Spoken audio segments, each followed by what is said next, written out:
Olá, essa é a resolução das questões de desafio de redes de computadores, feitas por mim, Vinícius Vasconcelos, e minha equipe, David Boanerges, Sabrina Lopes e Thiago Viana. A primeira questão escolhida por nós foi a número 1, que nos pede para explicar a diferença entre o TCP Tarrow e o TCP utilizado pelo Spotify nas suas primeiras versões. Bom, o TCP Tarrow é um algoritmo de controle de congestionamento com comportamento muito rígido. Ao detectar qualquer perda de pacotes, o protocolo interpreta como um congestionamento crítico na rede. A janela de congestionamento é reduzida imediatamente para 1 ms, e o processo de aceleração de transmissão recomeça do zero. Isso gera um efeito de dente de serra muito agressivo, o que em aplicações de tempo real, como o streaming de áudio, resulta em pausas constantes para o carregamento, o chamado buffering. Para mitigar as limitações do TCP tradicional, as primeiras versões do Spotify utilizaram a arquitetura híbrida. O sistema não dependia exclusivamente da conexão TCP com o servidor central. Foi implementada uma rede P2P. Caso a conexão principal apresentasse latência ou perda de pacotes, o cliente solicitava e baixava pedaços, os chunks, do áudio de outros usuários da rede simultaneamente. Essa redundância de fontes de dados compensava a lentidão no TCP, garantindo a continuidade da reprodução de áudio sem interrupções. Neste gráfico de simulação, podemos visualizar a diferença de desempenho entre as duas abordagens. A linha vermelha, o TCP-Tarrow, representa a janela de congestionamento. Observe que nos pontos de perda de pacote, a vazão cai bruscamente para o mínimo possível, tentando se recuperar lentamente depois. A linha verde, Spotify, representa a vazão efetiva de dados. Graças ao uso do P2P e do buffer, mesmo quando ocorrem quedas na conexão principal, a entrega de dados permanece estável. Note que a abordagem do Spotify mantém um fluxo de dados constantemente acima da taxa mínima para o áudio, evitando que o usuário perceba falhas na rede. E a segunda questão escolhida pela equipe é a questão 9, que ela entra no tópico de VPN, contorno e bloqueio de sites. O primeiro item ele começa perguntando basicamente o que é uma VPN e quais são as principais finalidades dela. Virtual Private Network é basicamente uma tecnologia que ela funciona por meio do fornecimento de uma criptografia que ela basicamente protege a informação enviada do usuário até o seu servidor remoto em qualquer lugar da internet. A VPN ela tem uns 4 pilares que são base para todo o seu funcionamento, que é a segurança, que basicamente é a proteção de todos os dados que são trafegados entre o usuário e o destino, e a privacidade deles, que são envolvidos de uma criptografia que impede o seu rastreamento e qualquer roubo desses dados.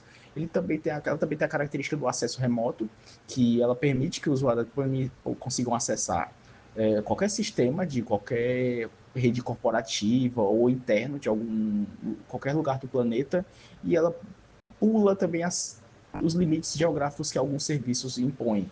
Em alguns serviços como, sei lá, Netflix, alguns programas só estão liberados em algumas nações e outras não. Com isso, a VPN ela consegue burlar essas limitações geográficas. O segundo item começa perguntando como é o funcionamento de uma VPN e os tipos de tunelamento que ela utiliza. A VPN ela começa basicamente com a ideia de que você tem que se conectar a um servidor por meio de qualquer software que você decidiu utilizar, que seja um provedor de VPN, e assim esse software ele cria uma espécie de túnel que criptografa o dispositivo, as informações que são transmitidas entre o dispositivo do usuário e o servidor, o VPN. E assim, todas essas informações que passam por esse túnel são totalmente protegidas por meio dessa criptografia.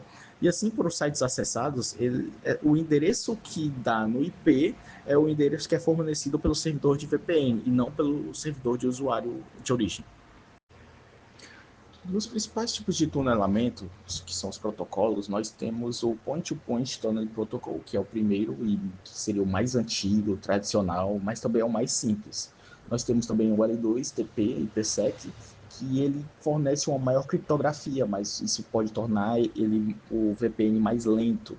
Nós temos o SSTP, que é desenvolvido pela Microsoft e ele é bom para contornar firewalls. Nós temos o IPsec, que é o Internet Protocol Security, que consegue operar em diferentes camadas, oferecendo um tipo de segurança bem elevado. Temos também a OpenVPN, que é o código aberto, mais acessível, né, que tem uma grande taxa de configurações que os usuários podem praticar, né? Ele usa SSL e TLS, que é mais seguro e também bem popular. Tem também o WireGuard, que é um bem moderno, mas também é mais rápido e simples que o OpenVPN. E também nós temos aqui na próxima imagem um modelo de um tipo de criptografia que utiliza um tunelamento dividido. Que esse tunelamento é interessante porque às vezes alguns sites eles bloqueiam o uso de VPN, ou então se você às vezes quer apenas expor parte das suas informações sem desativar sua VPN normalmente, você consegue fazer isso. Então, algumas coisas vão continuar usando a VPN do seu sistema, mas outras vão continuar usando o seu IP normal. Então, isso fornece uma modularização de como você acessa a sua VPN, sem conseguir desativar ela, sem precisar desativar ela constantemente. O item C começa perguntando para explicar como que a VPN contorna bloqueios de sites, porque muitos usuários utilizam VPN principalmente para isso, para burlar qualquer limitação geográfica que os seus países têm em consumir certos conteúdos. E como foi explicado anteriormente, quando você utilizar a VPN, essa criptografia também faz com que seu IP, o IP que você está fornecendo para aquele site ou sistema ou servidor, seja o IP que está sendo fornecido pela sua VPN e não o seu IP original. Com isso, faz com que o site não consiga traçar a origem do envio de suas informações, o que faz com que o bloqueio fique inativo para você. Você pode, se você está consumindo, sei lá, um conteúdo russo, você pode colocar como se o seu IP de origem fosse na Rússia.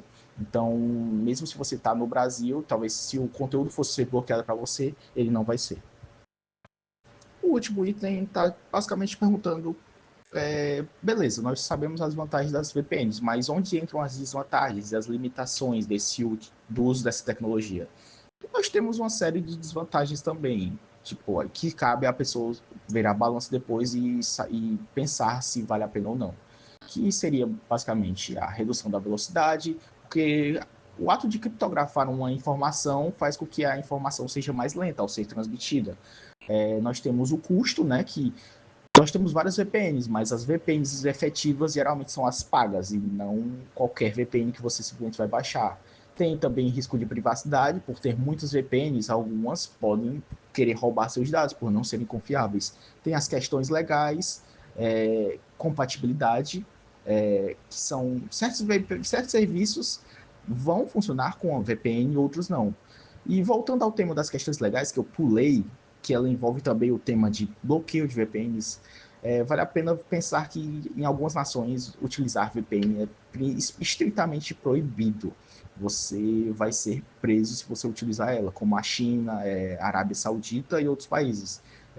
Porque as pessoas geralmente podem utilizar as VPNs para baixar conteúdos que são ilegais ou piratear filmes e séries, que também é crime em certos países. Então, quando nós chegamos no final, nós temos que ver e pôr essas informações na balança, independente do seu país, né? E para calcular se a VPN se torna viável ou não viável nesse cenário. Muito obrigado pela atenção e é isso.